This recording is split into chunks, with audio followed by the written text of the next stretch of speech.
Hey guys, this is John, and I'm playing 5-minute on ICC against Duca from Serbia. Let's go for a Samisch King's Indian. I'll play my specialty line, knight ge2. I'm not too familiar with b6. Let's just go here for funsies. Really, c5. Okay, we'll play d5. Unusual approach by my opponent. See, now b6 looks kind of weird because definitely black wants to eventually play b5 anyways. So very likely he'll go a6 coming up and try to prepare b5. Okay, so he's going to use this opportunity to play bishop a6. That's interesting. I'll just castle. If he takes... I think I'm okay with taking this way. Ideally in preparation for f4 in the center. So I'm just going to play rook ae1. Now the question is, where should I put this knight? And he's probably going to be going for b5 now. So if I play a4, he's going to play a6, almost for certain. Ooh, actually, okay, I can strike very quickly with this move. And I should probably do that. He plays queen d7. I forgot that I was actually pinning him for a second there. All right, so now e5 is a definite consideration. I can also play knight g3. I can play f5. f5 might not be a bad choice here. It's unusual, but it's... I really don't want him to go knight g4, though. Huh. h3 seems artificial.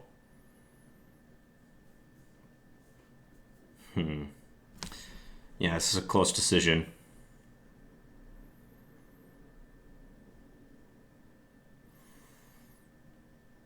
You know, I don't... Well, h3 I lose the e4 pawn, so I can't do that. That should be clear. Okay, let's just play knight g3. And I'm still playing that with an eye towards breaking in the center. Yeah, he does that. Okay, if bishop h4, queen g4 is an issue. Okay, let's go f5 then. I'm giving him a super strong dark square bishop, but I'm hoping that my kingside pressure compensates for that. So if he takes on g5, I'll take with my queen, of course, and then I have pressure on g6. Also, I'll be threatening stuff like knight takes h5 and f6. I'm at a time disadvantage, but hope to make some of it up. Okay, now he's really tempting me to play knight takes h5. I can also take on g6 first and then play knight takes h5.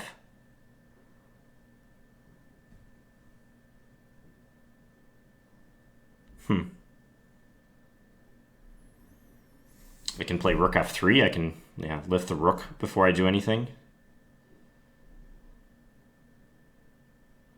Problem is I don't want to calculate too much and end up losing on time or something because of this. I see some cool breakthrough ideas. Okay, I'm going to sack. And then when he takes me and I take with the queen, I'm expecting him to play bishop h6. Because if not, f6 would be good. And then I was thinking about this move. I really like the look of this move. My idea is to try to get my knight to e4. Is what I'm going for. I hope I'm not overreaching with this approach. If he goes rook takes, I'll still play knight e4. I don't know if I'll play rook takes e5 first. I may not. This just feels like the right move, though, because now knight e4 is enabled, and previously the pawn was blocking it, so I really want to get this knight into the game, either on f6 or g5. It's nice for me that he can't play knight takes d5 right now, either. I also can think about playing e6 if he doesn't take, so I think this forces his hand. He pretty much should take. Now, do I take first and then go there? Or does it matter?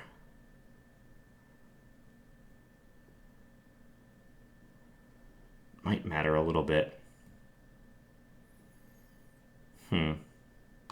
Let's do this. Let's see if he'll sack the rook for the knight. He very well might.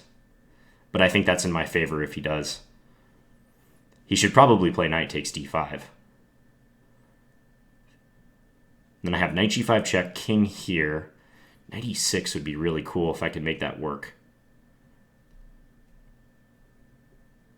Such a dangerous position for him. So precarious. I mean, it's dangerous for both of us because if my attack doesn't work, I'm done for. So now I'm calculating knight takes d5, knight g5 check, king g7. If f6 there, then knight takes f6. I think he defends.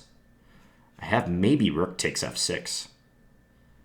But he can take on g5, so I don't think that works. So knight takes d5, knight g5 check, king g7. Okay, he didn't play it. Yeah, I didn't see that defense.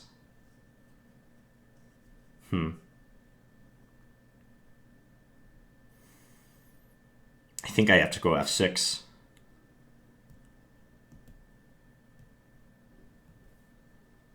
I could play rook f4 potentially. What's up with rook f4? f6, he takes on h5. I take e7. I'm threatening knight f6. That might be okay. Let's do that.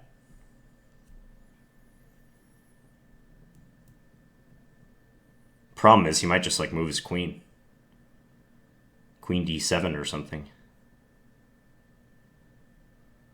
Yeah, queen d7 would be good here.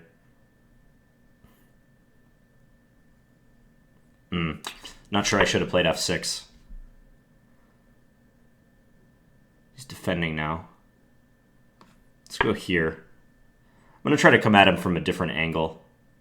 But now he can play rook g8 and rook g6.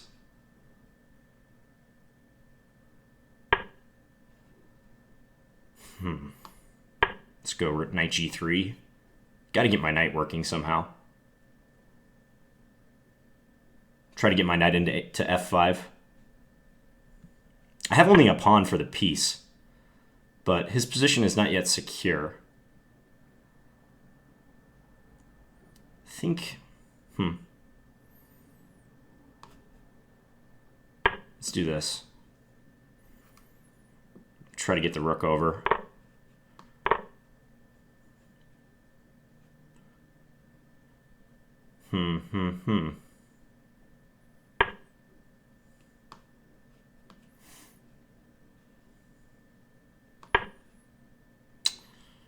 Probably that was a bad move, h3. Must have been a better way to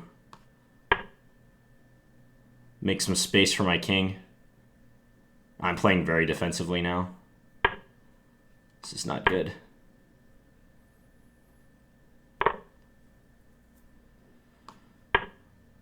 Not good at all. Okay, well, at least I won that back.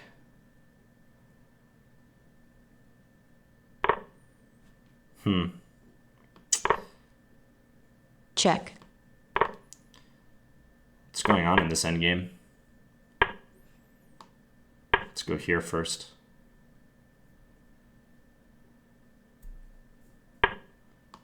Hard to tell who's winning. Let's go here. Oh, that was a really bad move by me.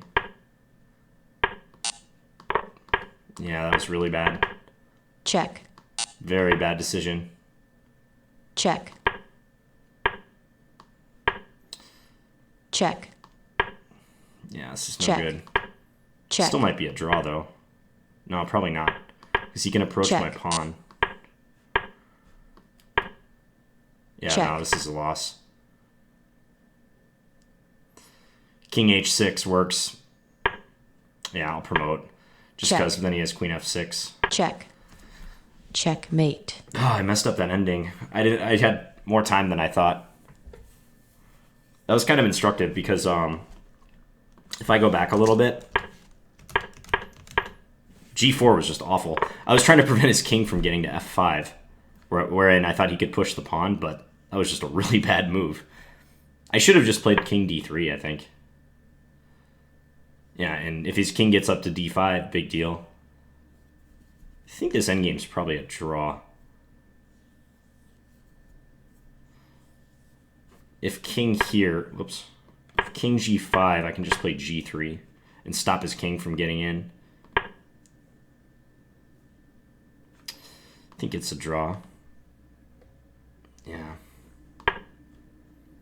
Man, g4 was bad. So by playing g4, I just deprived myself of the ability to create a passed pawn.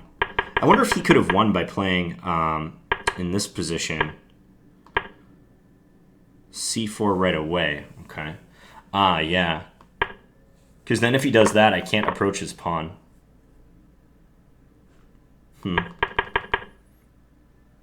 So what did I mess up doing? I need to play a4 right now. Wow. So that way I can actually have access to that square. Because I didn't want to go... What did I play? I played b3. Okay, I didn't want to play king d5. Because I thought king d5, c4, king here, a6, and his defense gets extended very far. And if I go here, then b4 would be winning. So I saw that line, and that's what I was trying to avoid by playing b3. But actually a4 is better, huh? Trying to forestall his pawn advance. And then after, let's say, a6, take, king here again. Yeah, now this is different. But even here I have to be careful. e4. I can get caught by his pawns pretty easily. It seems like it's saying I should just hang out with my king in the center. King g7, g4. King g6, king c5. Okay. And he can't advance much without fear of losing a pawn. Let's just say he goes for f5. Take. Check. Okay, I can take here now. And I should be good, huh? Take, king f4, h5, e3, and we'll queen simultaneously, and it should be drawish. Yeah. Wow, complicated ending. But, you know, he could have put me away before we even reached this endgame. I mean, in this position, I'm just dead lost. -9. I want to check that position, though, because I kind of... Maybe my attack got out of control. Starting with f5. Take. Knight ge2. So I think the computer is recommending that I get the knight to f4 and start attacking the pawns that way. That's a good point. Huh. I mean, this move, like, felt correct, though. Knight takes h5. Okay, now it likes it. It likes the sacrifice. Check. Rook f4. I thought about that move. What didn't I like about that? Rook f4 with the simple idea of going rook h4. It says maybe he can try some emergency defense like this and then king g8. Yeah, Check. This looks ugly. White's compensation looks great here. f6. Okay. Pinning the bishop. Even after the queens are traded. Regaining the material with interest. What if he plays king f8? Now queen h3. And harass the bishop again. Interesting. Very subtle position. This is the problem with sacrificing material in a blitz game. Especially in a position where your opponent's moves are like forced. Like if he plays king g8, he's just going to get crushed by f6. So I considered bishop h6 to be kind of forced, and like now I got to burn time and sit there and figure out what to do.